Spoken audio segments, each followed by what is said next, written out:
دانیال هومه هم. امیرحسین مهدوی هستم. محشیده مسلم زاده هستم.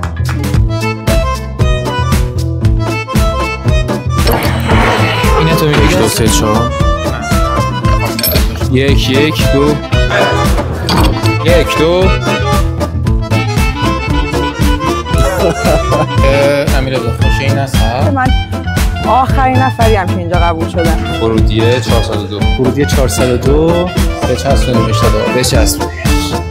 رشته مهندسی مکانیک. خیلی هم عالی. به ترمای اول به حداقل شاید بشه گفت 7 روزای اول که فکر می‌کنی هیچ وقت شد سوتی خاصی بدی، جایی اشتباهی بکنی نسبتاً بامزه و جالب برات بوده باشه؟ چیزایی که دیگه روتینه دیگه، نه اکثر کسایی که تازه میانی هم چیزایی دارن مثلا اجازه بگیر بره بیرون، خانم میشه برین فلان جا، زنگ بعدی. آره زنگ بعدی چیه، اینا هم چیزای تابلو، ولی خب رفته درست میشه. یه تیکه داخل کلاس شیمی بود و با استاد داشتم بحث می‌کردم و یه مبحث توضیح میدادیم. بعد که رفتی ماژیک آوردی؟ نه ماژیک نه. یه تیکه می‌خواستم حرفمو به استاد بفهمونم و استاد فهمید و بعد یه حرفی زدش و گفتم آفرین درست میگی. خیلی یادمه استاد مثلا 60 سال سن گفتم آفرین، دستم هم تو آوردم جلو، خیلی سوتی بعدی. آره من اون یادمه، خیلی پایه بود. سوتی ندادم. یه اتفاقی یه بار افتاد، من ترم 1 ریاضی 1 و ماکسیمم شدم توی ماکسیمم شدی. بعد اومدم همه مثلا رفتم کلاس فیزیک، همه گفتن ای مثلا این اومد اینا، کسی اصلا خیلی توجه نکرده بود، مثلا گفتن ای این ماکسیمم. اومدم از دانشکده فیزیک بیرون، همه اون دم پایین پلا وایساده بودن، بعد گفتن ای این اومد مثلا باریکلا و اینا. بعد من پام سر خورد، تمام پلا رو رفتم پایین و خیلی بده دیگه یهو هو کردم ما رو. از تشویق رسید. چند شدین ریاضی یکو؟ 19. بعد امتحانم یه سوتی دیگه خیلی بدتر، این که امتحان فکر کردم 8 تا فکر کردم 10 تا 12 ولی نگو 8 تا 10 بود. بعد زنگ زدم به این آقا، دیدم جواب نداد، استرس گرفتم. ساعت 1 رو به 10 رسیدم سر جلسه. گذاشتن امتحان بدین؟ چی؟ گذاشتن امتحان بدین؟ آره امتحان دادم. معلومه 19 هم شدن دیگه. سوتی ندادی؟ نه بابا سوتی چیه؟ هیچ اصلا دانشگاه مرد سوتی نمیده، پاکه مرد گند میزنه. چه گندی زدی؟ درس نخوندم. همین 9 باید پاس کردم. 9 عالی. به خدا خوبه معقول. یه بارم اکو حراست مترو خواست بگیرتمون. چرا؟ کیسه زباله مشی کرده بودیم 3 نفری سرمون، بعد این سوراخ بود. یه شلوار پوشیده بود مال یک بچه بود تا اینجا بود. زنجیر؟ چی؟ نه زنجیر اینا نداشت. حیف شد. افتادیم تو مترو، بعد میخندیدیم فقط. یعنی حرف نمیزدیم، فقط میخندیدیم. حراست اومد بگیر و حراست هم خندید. نمیدونم سر چی بود ولی حراست هم شروع کرد. اونم خندید. دقیقاً. اونا خدا آزاده، من چیکارشون کنم؟ شما از اینجا نه. سوتی خاصی نداشتم ولی خب ترم اول قشنگ 3 هفته اولو نبودم، یه هفته کربلا بودم، یه هفته ساوه بودم، این بودم. بعد خیلی هم خوب بود، واقعا ترم خوبی بود. نمیرفتی سر کلاس ولی نمراتت خوب بود و اینا. نمرات خوب نبود ولی ترم خوب. نمرات اوکی بود. نمرات اوکی بود. تجربه خوابگاه چطور بود؟ فکر کنم حساسات چیزین دیگه، از شهرهای اطراف اومدیم. اطراف حالا منظورم دیگه با یه شوهایی در نظر بگیره اطراف در میشه دیگه. خب نه ها بند کدوم استان؟ آمدین بالاتر. خوشبختانه لرستان. به از استان زیبای لرستان. ترم 1 و 2 سوتی خاصی یادم نمیاد، حالا اگه بچه‌ها دیده باشن از من بگن. ترم 3 4 ترم 3 و 4 دیگه همش اوج سوتی بود. چه سوتی؟ داغ‌ترینش سوتی طوری نیست، تهش بوقه دیگه. اذیت و آزار و چیکار کردی؟ ترقه گذاشتی؟ نه مثلا ساعت 3 نصف شب نبودم یا میزدین تو در بقیه خواب فرار میکردین. بیا باشه در اتاق شما رو نزدن بخورم. خب اینکه دورا برامون رو نگاه کنیم بعد صحبت کنیم، در مورد یک نظر بدیم، چون که دانشکده کوچیکه هممون توی کلاسیم، طرف ممکنه همه جا باشه. زخم خورده قشنگ. کی بودن؟ حالا اگه خواستین صحبت کنیم بهشون لقب بدین که خودشون نفهمن خودشونن. حالا کجا این سوتیه دادین؟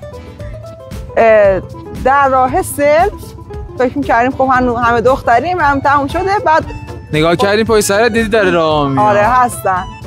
من که نبودم که. چیزی شنیدین حالا؟ من لو ندم. راه میرفتم. همین چیزی که سوتی داشتن بود که اتوبوس اومدن اینا ما سری پریدیم جلو رفتیم بالا دیدیم. آره من که نداشتم. اینجا اولین سوتی بود دیگه. اولی کارم که دانشگاه نمیشناختم، کلا مثلا همونجوری میرفتم بیرون رو چمن میشه سنگ و اون و کلا همونجوری دانشگاه میرفتم چیز میکردم. اینا سوتی خاصی دیگه اون چنان چیزی نداشت. نه. و بعد در گوشم ببینم قابل گفتن هست. دریاچه. سوال بعدی.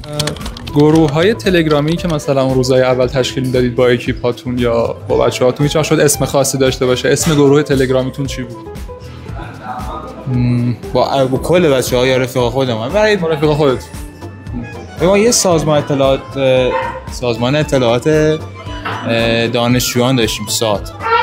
آره این خیلی باحال بود و خب دیگه کارهای ترمکی می‌کردیم، اطلاعات بدل می‌کردیم، یه خوش حرف می‌زدیم. جالب. یه چند تا گروه بود. حالا یکی برادران مزدور کمر، یکی ساجد، یکی هم مکانیک 402. بیومکانیک چرا بیومکانیک؟ یکیمون بیوتکنولوژی، بقیه اون مکانیک. خیلی فکر بعد یه باطلاق هم داشتیم منحل شد. چرا باطلاق بود اسمش؟ تو شاجبه چی حرف میزنی؟ هر چی غیر درس. میخوای نشونت بدم؟ نه الان نه. هر چی غیر میشه بخشه؟ نه یه سر اشاره موضوعاتی. چی؟ موضوعاتی سر پول غذا و اینا خیلی چیز نیست. پول غذا چرا؟ گرونه با نه دیگه آخر هفته چیز میگیریم. ایشونو ما در خرج میکنیم. معلومه پول نمیدیم الان بنده خدا. آره. خب اسمای جنجالیش یه اسم داشته از ترم اول تا حالا چون که خیلی توش اطلاعات رد و بدل میشد. این از CIA بیشتر اطلاعات رد و بدل میکنن. اسمشو گذاشتیم BBC نیوز. منطقیه. CIA به نظرم ولی بهتر دارین اونم. بیا قابل پیش بینی بود. خب راجبه چی حرف میزنین توشون و شما ها دیگه خیلی واضحه. روزای اول دانشگاه برای تو چه شکلی بود؟ چه حس و حالی داشتی؟ یا حالا بعدترش میخوام بپرسم که چه چیزی تو ذوق تو زد؟ چه چیزی رو متفاوت فکر میکردی باشه و نبود؟ خیلی روزای بعدی داشتم.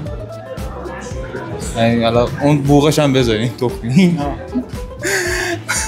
خیلی بد بود. چون من حالا از اولش نمیخواستم بیام مکانیک، مجبور شدم بیام مکانیک و خب اون اولا دیگه افسرده و دپرس فلان چرا اومدم مکانیک فلان، ولی الان رفته خیلی بهتر شد و واقعا فهمیدم من اونی هم که اومدم مکانیک چیزی که میخوام در ادامه رشته مکانیک بهش میرسم. یعنی توصیه میکنم بچه‌ها اگر واقعا کسی هستی که همچین حسی دارین، مکانیک اونقدر جامع هست که اون نیاز شما رو پوشش بده، علاقه شما توش پیدا بشه. فقط یکم تا ترمای تقریبا 4 و 5 صبر کنین درستون قشنگ میشه. روزای جالبی بود از اونجایی که اولاش هنوز چون اونقدر وارد کار نشده بودیم نمیدونستیم واقعا خیلی فرقی نمیکنه با دبیرستان و اونطور نیستش که مثلا مثل دانشجوهای دکترا بریم سر پروژه و مثلا دست شما در خیلی ممنون جناب که وارد اون هیته مثلا به اصطلاح پژوهش بشیم، تحقیق بشیم و بیشتر همون درس‌ها انگار ادامه پیدا کرد و خیلی تغییری نکرد. بسیار خواهش میکنم این بعد خاکی میشد، مثلا گذاشتم من خاکی کنم. آره اوایل خب ناراحت بودم چون فکر کردم اینجا دانشگاه خوبی نیست، ولی واقعا بعد گفتم خدا رو شکر اومدم اینجا. منم همینو گفتم اونجا. روز اول خیلی خوب بود. تجربه جدید بود. واقعا دانشگاه به غیر درسش دوست دارم. به غیر درسش دانشگاهش خوبه، پربرکت. آره. عالی. سوال چجوری بود؟ من خوشحال بودم اومدم دانشگاه. هم شهر جدید، هم یه تجربه جدید. خوشحال بودی از خانواده جدا شده بود، زندگی مستقل تجربه بودم اصلا. چیز اولمو من اهوازم دورترین نقطه اهواز میری اونور. آره نشد ولی اصفهان دیگه. خب رفت آمد اذیت نکرد؟ رفت آمدی نداشتم. کل ترم یک نرفتم تا تهش 900 الی 10 راه با اتوبوس. خب ترم یه بار نهایتاً برم. خیلی رفت آمدی نه. منطقیه چون راه طولانیه. آره. با بقیشم کنی. شما چی؟ بفرمایید سوالتون دوباره. حال و هوای ترم اول چجوری بود؟ ترم اول چجوری برات گذشت؟ چه حسی داشتی؟ رویست خود سای بود، هیچ حس خاصی نداشتم، فقط دانشگاه بزرگ بود، یکم اذیت می‌شدیم بریم بیایم این ور اون ور. بعد بخش دیگه هم این بود که غذا مثلا رزرو نکرده بودیم، تا 3 روزی نتونستم غذا بخورم واقعا. نه روز غذا نخوردی؟ نه کاملا نهار شام هیچ. بیسکویت چیزی؟ آره بیسکویت، صبحونه بیسکویت خوردم. بازم خوب حداقل. واقعا کن. آره همونش خوبه، مثمر ثمره. علی جان شما؟ دانشگاه واقعا سرسبزتر از اونی بود که فکر می‌کردم. واقعا خیلی عالی بود. فضای خیلی زیادی داره مثلا برای گشت و گذار و فقط گشت و گذار؟ فقط گشت و گذار. ولی به ما تو مدرسه میگفتن دانشگاه یه برعکس همه جای دیگه یه قیف برعکسه، یعنی سخت وارد میشی و راحت دیگه بری دانشگاه راحت. اما اومدیم اینجا 2 تا قیفه، یه قیف برعکسه، یه قیف سالم هم زیره، یعنی سخت میای سخت هم میری. راست میگه واقعا، اینو خیلی خوب گفتی. حالا خب ترمای اول واقعا سخته چون بچه‌ها 3 دروس پایه رو دارن باز میکنن، هی از این پایین به بالا یه کوهنوردی دارین حسابی حالا تجربه میکنین خوشتون میاد. خب روزای خیلی مکانیک بود، خیلی پسر بود. خیلی جالب بود. یک کلاس ندیده بودین تا حالا این هست؟ نه احساس می‌کردم وارد دبیرستان پسر نشدم. بعد هرچی هم رفتیم ترم. بابا شما تعدادتون تازه خوبه. 13 تا ما داشت اگه اشتباه نکنم 13 تا، الان 10 تا شدیم. ولی نسبت به ورودی‌های قبلی و بعدی خیلی خوب بودین خداییش. جدیدا فکر کنم 8 تا. اگه رشته شخصیت کارتونی بود چه شخصیتی میشد به نظر؟ رشتم مثلا مثل من نفرت انگیز میشد، رشتم میشد من نفرت انگیز، بعد ماهایی که توش درس میخوندیم مثل مینیونا. همینجور. کارتون میبینی یا میدیدی؟ آره ولی نسبت به رشتم نمیتونم چیزی بگم، بیشتر میتونم راجع به خودم و نمرات بگم، مثلا مثل تاماجریه یا مثلا مثل میگمی که مثلا میخوایم حداقل به یه 15 چیزی برسیم ولی نمیرسیم. راست میگه. بچا حد اولت دارن همه میگن من این ترم 20 میشم، تهش به تماس میافتم. درسی رو بردارم رفتم نشستم سرفصلا رو خوندم، درس‌ها رو خوندم، ولی بازم بیشتر از 15 نتونستیم ما از استاد بگیریم. عادی که هستن کسایی که با این سری روشایی بتونن اینا مراتب بگیرن. آره. اصلا دیگه نیاز به درس خوندن نداره. گفت قرمزه که یه شاخ داشت. چی بود؟ دوستان گاو قرمز میشناسین که شاخ داشته باشه؟ ردبول؟ اونا ردبول؟ چرا؟ سخته، وحشیه، میندازه، اگه نخونی میافتی. همه اینا نخونی میافتی. نه مکانیکه. شوخی نه، وحشیه. وحشی رشته وحشیه. بعد میشد یه دقیقه. خب کارتون انیمه که خب خیلی وقتی نیست. اصلا انیمه میبینی؟ نه من کلا انیمه نمیبینم، فیلم سینما یا اینا چرا، ولی چی؟ کارتون گفتم کارتون ها مثلا انیمیشن ها اینا نه، فیلم میبینم ولی کلا تنها انیمه‌ای که تو زندگیم دیدم رشتمون بیا از اول شروع کنم. اصلا کارتون میبینی؟ راستشه ببین چیز پاتریک چرا؟ نه رشتمون یا کلا رشته رشته سندی سنجی زیاد شب امتحان میبینم. سندی سنجابه؟ آره. چرا؟ مکانیک بود دیگه. آره چیز میشه ولی جمعیتی بگیری پاتریک بیشتر میخوره. چرا پاتریک؟ اون مثالی که زدی. آره. تعداد زیاده از پاتریکا خیلی زیاده. آره. قید دادن آقا مهدی. دلتون پره بابا. اصلا برنامه‌اش این بود بعد این بره بشینه داخل تراس چای بگیره دستش شروع کنه حالا لا نده برنامه بعدا. مخلص آقای چنگیز. خیلی ممنون وسط فیلم برداری. خیلی ممنون. پیام بازر کنی.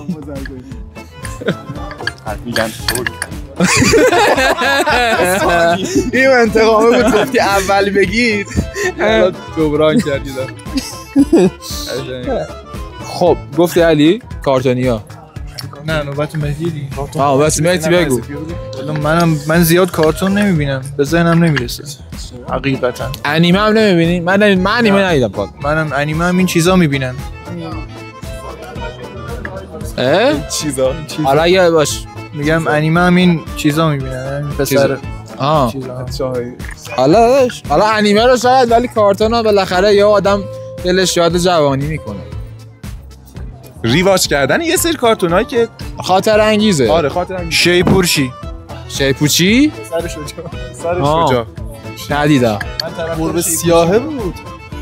توشی مدرسه موشا قطعا شرک بود. قطعا شرک. چرا شرک؟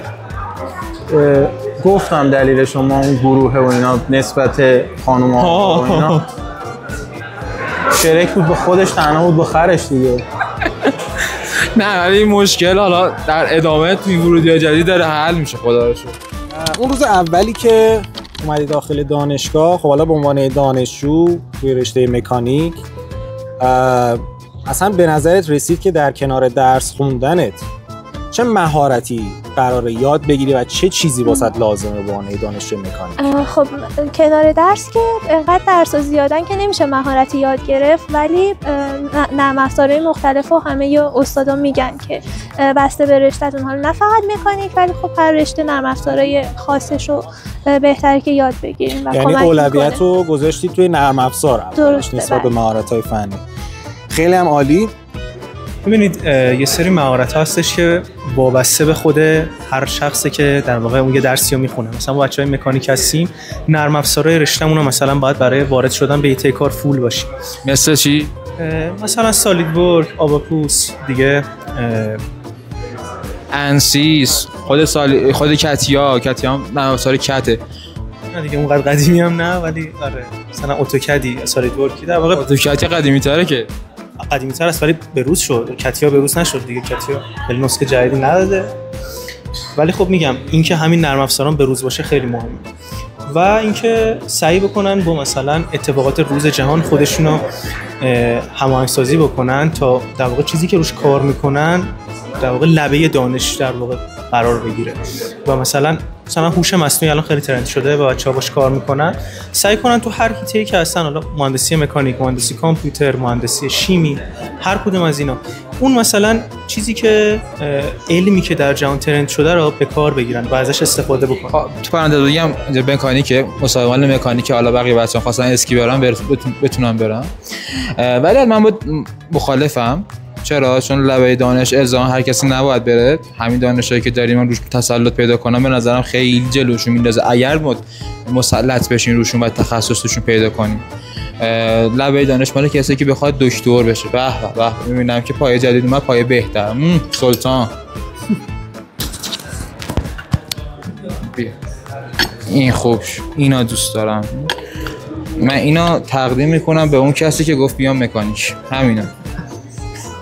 من خودم ترم 5 هنوز اون جایگاه ندارم که بخوام بگم چه مهارتی یاد بگیریم، چون خودم هم سر کار رفتم نه کار آفر هیچی. منی که اینا همه توصیه کردم به بچه‌ها. این چه سالید ورک اینا شنیدم. خوب شنیدین؟ آره خودم انجام دادین؟ یکم ولی نه خیلی. خوبه باز به نسبت دختر بودم تو مکانیک خیلی تلاش خوبه بوده. نه اجازه بدین یعنی نه خب بعد نمیرن سمتش بچه‌ها. اما میری مشغول درسی. ما مشغول درسیم. بیل که نمیزنیم تو دانشگاه. خب بخوام دو تا دسته‌بندی کلی انجام بدم، یکیش بحثی چیزا اجتماعیه که کلا یاد بگیرم با بقیه. سافت اسکیلزا. آره بتونی حرف بزنی، چند نفر مثلا دورت باشن بتونی باشون حرف بزنی، کانکشن بسازن. کانکشن ساختن هم خودش بسیار مفیده. و به غیر از اون دیگه بسته داره که علاقه اون کلمه یه هاب بسازیم بقیه‌اش حله. بقیه رو راحت میکنه. یه کانکشن هر چه میزنی یه پیام میاد چیز میشه دیگه اوکی میشه. اوکی میشه. چقدر تو اوکی کردی؟ همین. خب این بخش اجتماعیش بود. این بخش اجتماعیش بخشی درس یا کاریش هم که کلا بسته داره که فیلدی که میخوای کار کنی چیه، متناسب با علاقه‌ای که داری فیلد انتخاب کنیم دیگه. تو همین دانشگاه دورا مختلف میذارن تو کورس. شما فیلد چیه؟ من مکاترونیک. اصلا من نمیدونستم. اصلا نمیدونستم. بستگی به گرایش داری، یعنی اگه گرایش تبدیل انرژی باشه، اگه ساخت باشه، اگه طراحی باشی فرق میکنه. ولی حالا مثلا بخوام گرایش خودم بگم، الان مثلا مهارت‌های مثل برنامه‌نویسی که قطعاً باید بلد باشی. یعنی اگه بلد نباشی واقعاً بعد آسیب. چه زبانایی؟ زبان خیلی مهم نیست. الان ما مثلا ممکنه یه نفر مطلب باشه ولی بعد با AI و اینا بزنه کامل عوض کنه، مثلا به زبان C یعنی کانورتش کنه به یه زبان دیگه. بعد یکی این که AI بلد باشین، هوش مصنوعی و کلاً کارهای عددی خیلی بلد باشین و بهینه‌سازی هم اونم لازمه، مثلا هوش مصنوعی و شبکه عصبی و اینا بلد باشین. ولی یعنی میگم تو AI ها مسلط باشن، ماشین لرنینگ و دیپ لرنینگ توی تبدیل اینه. ولی خب مثلا شاید توی ساخت اینجوری نباشه، شاید تو ساخت یه مقدار باید کارهای عملی و کارگاهی هم بیشتر یاد برین جای بیرون دیگه مثلا کار کنین، اینا شاید واجب بشه برای. ولی اونم ممکنه مثلا بعداً اگه بخواین ادامه بدیم مکانیکو مجبور بشین برین یاد بگیرین. الان تقریبا مثلا توی ارشد میگم 10 تا از هر 10 تا دانشجو شاید 5-6 نفر با AI کار میکنه، شبیه سازی های AI. من هم شنیدم. ولی حالا چیزی که من اینجا خودم یادم اومد خب اینه که سافت اسکیلز رو واسه خیلی روش کار کنیم. مهارت‌های نرم در محیط کار خیلی میتونه کمکتون کنه. سافت اسکیلز مثل کار گروهی، تحمل ابهام، چیزایی از این قبیل. ما اینجا ذکر خیلی یک سری از آدما بود که شب امتحان میخونن، یهو میخونن نمره بالا میارن، حالا بماند دیگه چه کارایی میکنن ما اشاره نمی‌کنیم که در خدمت یکیشون هست. آره. خب چیکار میکنی؟ بزرگانه این صنعت. والا من کلا چیزی که دارم میبینم چرا اینجوری ولی تو طول ترم هرچی میخونم مثلا اگه همجوری بخونم پایان ترم تقریبا تا یه حدی یادم میره، یادم هم نره دیگه به همون اندازه دفعه اول مثلا برام اینجوری نی افراد زیاد نمیدونم که مثلا اینجوری باشن و خودم مثلا کاری هم که میکنم اینه تو طول میان ترم اینا مثلا یه چیزی روالی میخونم بره جلو، بعد یه پایان ترم که شما مثلا یه دفعه یا شب دو شب دیگه والا ما پایان ترم هم میخونیم درسته سال ما یکم ترم میخونیم ولی پایان ترم هم خیلی میخونیم ولی 20 نمیگیرین دیگه. من حالا یه 2-3 تا 20 دانی ولی دیگه زیر 20. آره زیر 20 منظور 17 18. آره نه بیا پوینت 17 18 داشتم دیگه چند تا این نمره هم که داشتم منم گفت یه اشتباه نکنم ریاضی یک شوت فکر کنم ریاضی این بود که رو 11 و اینا بود 10-11 بود که تشکیل حرفاتی که زدیم به 12 و اینا رسید. این حرفا چیزی که می‌بینین خیلی نمرات آورد سپاره اینم نکته خوبیه. اول کار حرف داستان داره. اول کاری که میاد دانشگاه فکر می‌کنی آقا مثلا زشت من برم با استاد حرف بزنم مثلا ابهتم ریخته میشه اینم میاد پایین نه برو قشنگ هفته با استاد بزن با استاد نه این شده به من اضافه می‌کنی یا نه تاش نهایت میگه نه شب امتحانی ولی کامل یعنی شب امتحان کامل یعنی دیسلایک میده و از پشت صحنه میگن که مثلا که تکذیب میکنن. خب نه آخه شب امتحانی فرق داره، مثلا اون چیزی که شما میگین 1-2 ساعت نه مثلا یه هفته قبل امتحان. خب خیلی مغز با مغز فرق داره. مثلا من اصلا چنین قابلیتی ندارم که بخوام شب امتحان جمعش کنم ولی به وضوح میشناسیم شب امتحان میخونن و خیلی هم بهتره ما میشن که تو طول ترم میخونیم. واقعا بله قبول. خیلی هم فشار داره. آره همیشه هم بوسوختنی بعدش میاد. آره. من تقریبا از ترم 2 به بعد همه تا ترم 6 همه امتحانام شب امتحان بود. ولی من اصلا توصیه نمی‌کنم شب امتحان بخونی، خیلی سنگینه درس خوندن. توی دانشگاه فکر می‌کنی بهترین جا برای درس خوندن کجاست؟ ببین بستگی به شخصش داره، ولی خب شما فکر نکنم جای دیگه بهتر از آزادگان داشته باشه. یعنی آزادگان از خوب نیست ولی بهتر از اونم نداره. این دیده من. اگر خونه دارین قشنگ تو خونه امکاناتش هم دارین که ساکت باشه، تو خونه راحت بشین بخونین خیلی بهتره. آزادگان اگه مزاحم پیدا نکنی اونجا که میکنی، انقدر میام وسطش میپرسن که میکنی. اونجا اومدی درس یاد بدی یا خود درس رو بخونی؟ کجا؟ یکی کتابخونه آزادگان بود، کتابخونه زیست بود. زیست؟ دانشکده زیست. البته به اسم کتابخونه قدیم؟ قدیم؟ آره. این سایت هم خوب بود. سایت اون موقع خلوت‌تر بود، الان شلوغ. آره الان خیلی شلوغه. نه درس خونم و قطعا آزادگان. قطعا آزادگان. آزادگان. وقت بهترین جا برای خواب کجاست؟ آزادگان. اونم آزادگان. یعنی رابطه مستقیمی دارن با هم. برای درس میری ولی میخوابی. خیلی هم عالی. اینم باز بستگی به شخص داره. من به شخصا که هیکلم درشته، هیچ موقع نتونستم. یکی از آرزوهام اینه که پشت این نیمکتا بتونم بخوابم. البته یه تقلب کوچیک بدم امسال به لطف دکتر هادیان بالاخره امسال یه 4 تا کوچیک موفق شدم بزنم. ولی خب آزادگان باز بهتره. بهتره خوابیدن سر کلاس یه سری استادا رو حتی امتحان نکن. دکتر پوسینا اصلا توصیه نمی‌کنم. دکتر پورسینا، دکتر دستان پشیمون میشی. یعنی بازم آزادگان، چون درس که میخونی خوابت میگیره میخوابی سر میز یا تو نماز خونه. نه 3 تا صندلی رو یکی میکنی میخواب. من نمیتونم. چه جوری اینا چه پذیری دارین؟ واقعا کمر آدم درد میگیره. سر کلاسا نه ولی نمازخونه آزادگان چرا؟ نمیتونم من اونجا بخوام. دلیلش هم به خودم هست. نمازخونه. کجا؟ نمازخونه کجا؟ آزادگان. چون البته اونم یه تایمی داره شلوغ شه بشه، کلا همه میان میخوابن دیگه، قشنگ همه اینجوری ردیفی کنار هم میخوابن. جانی یه سری موقع بریم میتونی خود نمیشه ضبط توش خوابید، خفه میشی. یه خوابت بیاد تو سرت بذاری خوابت برده. خیلی اوقات شده برام بخوابم ولی خفه شدم برگشتم بیرون قیدشو زدم. غذای دانشجویی درست می‌کنی؟ مثلا غذا درست می‌کنی؟ نیستم. غذا درست می‌کنی؟ نه هیچی بلد نیستم. خوبه. من مهندسم، غذا برچ بپزم. ما مهندسیم ولی غذا درست می‌کنیم گاها. غذا خنده بدی کرد. خنده یعنی سوسیس تخم مرغ. خوبه. پیچ. 3 وعده. یه وعده غذا درست کردم همه بعدشون میاد. مرغ و تخم مرغ. مرغ و تخم مرغ چجوری درست می‌کنن؟ مرغو بعد به جای سوسیس مرغ. عجیب خوشمزه است. ببین عجیب خوشمزه است. حالا یه بار طور نگاه نکن. یه بار درست کنم دستپختت خوبه یا نه؟ گرونه. چرا؟ با ماکارونی. ماکارونی هم خوب درست می‌کنی؟ نه ولی همین چیزی دادم به هم درست می‌کنم. بالاخره میشه سیر میشه. آره. کنسرو اینا هم که نه. کنسرو اینا نه. ضرر داره. فقط سوسیس. سالا کالباس هم نه، فقط سوسیس. سامانای 40%. 40%. عالی. شما؟ والله بده من بابا بدیم. بنده خدا دسته میگیره. آشپزی اوکیه. چی خوب درست میکنی؟ من مرغ میذارم، قیمه میذارم، پاستا میذارم.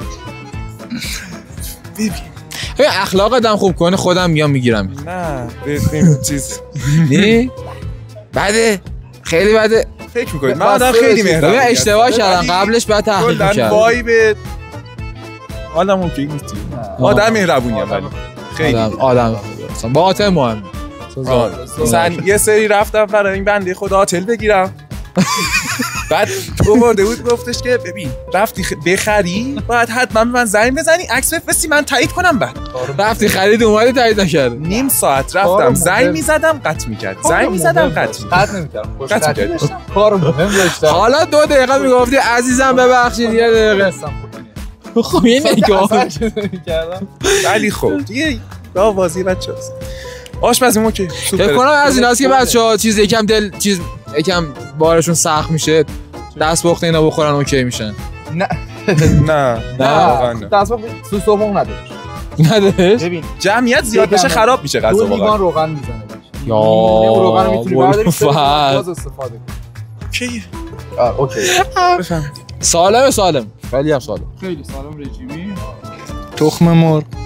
تخم مرغ و سوسیس، تخم مرغ و سیب زمینی، تخم مرغ و گوجه، همه چیم خوبه. فقط با تخم هم بلدم خوبم.